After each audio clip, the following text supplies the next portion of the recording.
আজকের রেসিপি হলো ছানার কোপ্তা কারি। নমস্কার বন্ধুরা, মিঠু অ্যান্ড রিয়া কুকিংয়ে তোমাদের সকলকে স্বাগত জানাই।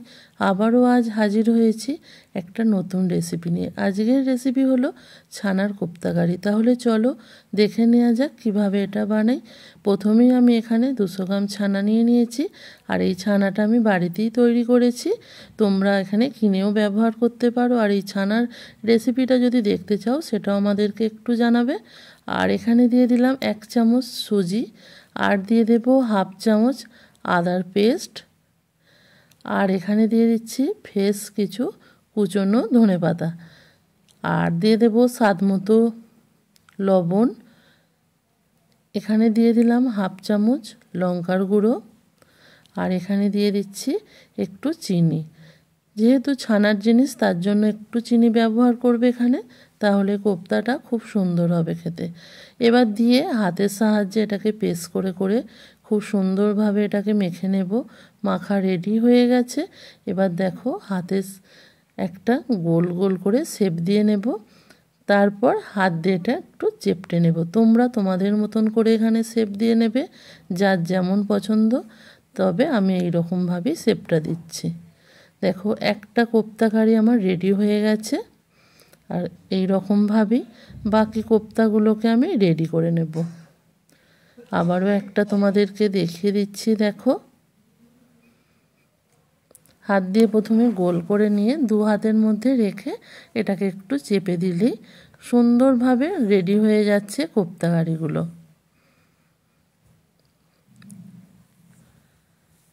আমরা অনেক রকমেরই কোপ্তা কারি খেয়েছি, কিন্তু ছানার কোপ্তা কারি একবার হলেও বাড়িতে ট্রাই করবে বন্ধুরা, খুবই ভালো লাগে এটা খেতে। দেখো এখানে রেডি হয়ে গেছে ছানার কোপ্তা কারিগুলো, আর কতটা সুন্দর লাগছে দেখো। এবার একটা গ্যাসের মধ্যে কড়াই বসিয়ে দিয়েছি। কড়াইয়ের মধ্যে দিয়ে দেব রিফাইন অয়েল। এখানে রিফাইন অয়েলে রান্নাটা করার চেষ্টা করবে। তেলটা ভালোভাবে গরম হয়ে গেছে। এবার দিয়ে দেব ছানার কোপ্তা কারিগুলো, দিয়ে ভালোভাবে এগুলোকে আমি ভেজে নেব। এখানে গ্যাসের ফ্লেমটা কিন্তু একেবারে লো রাখবে, না হলে ছানার কোপ্তা কারিগুলো খুব তাড়াতাড়ি কালার এসে যাবে। দেখো এক পিঠ খুব সুন্দরভাবে লাল হয়ে যাওয়ার পর আর এগুলোকে উল্টে দিলাম, আর এগুলো খুব সুন্দরভাবে ভাজাও হয়ে গেছে। এবার আমি ছানার কোপ্তা কারিগুলো তুলে নেব। দেখো কতটা সুন্দর লাগছে। আর এই ছানার কোপ্তা কারিগুলো এমনিও শুধু খেতেও খুব ভালো লাগে। আবারও বাকিগুলো দিয়ে দিলাম ওই তেলের মধ্যে, দিয়ে ভালোভাবে ভেজে নিলাম। এবার ওগুলো ভাজা হয়ে গেছে। কড়াইয়ের মধ্যে তেল আছে, এখানে দিয়ে দেব হাফ চামচ জিরে, গোটা জিরে, 1 পিস শুকনো লঙ্কা, তেজপাতা আর এলাচ, আর একটু তেলের মধ্যে দিয়ে দিলাম কাশ্মীরি লঙ্কার গুঁড়ো। এটা দিলে তেলের মধ্যে খুব সুন্দর একটা কালার আসবে। এখানে আদা জিরের পেস্ট দিয়ে দিলাম হাফ চামচ, দিয়ে ভালোভাবে এটাকে কষিয়ে নেব যতক্ষণ না আদার কাঁচা গন্ধটা যাচ্ছে। এখানে আমি টমেটো কেচাপটা ব্যবহার করলাম, তোমরা চাইলে এখানে টমেটোও ব্যবহার করতে পারো। দিয়ে ভালোভাবে সব মশলা কষানো হয়ে গেছে। এখানে দিয়ে দেব হলুদ গুঁড়ো, হলুদেরটা দিয়ে এখানে দিয়ে দেব হাফ চামচ লঙ্কার গুঁড়ো। এটা বেশি ঝাল হয় না, তার জন্য এখানে অল্পই লঙ্কা দিলাম। এবার এখানে দিয়ে দিচ্ছি 2 চামচ টক দইকে আগে থাকতে ফেটিয়ে রেখেছিলাম, সেটা দিয়ে দিলাম। টক দইটা দেওয়ার ফলে দেখবে খুব সুন্দরভাবে তেলটা ছেড়ে বেরিয়ে আসবে।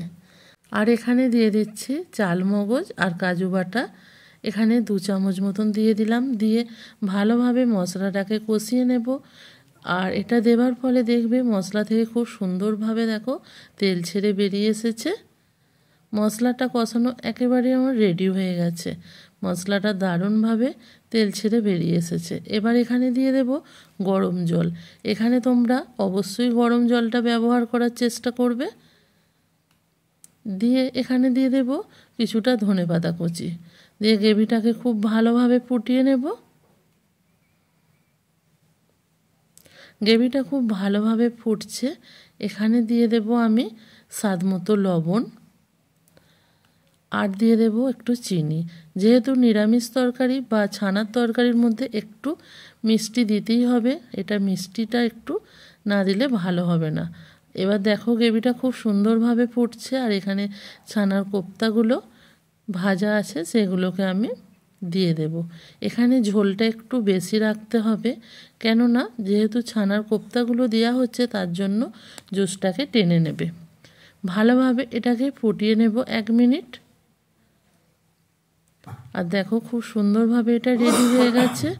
এবার দিয়ে দেব 1/2 চামচ গরম মশলার গুঁড়ো।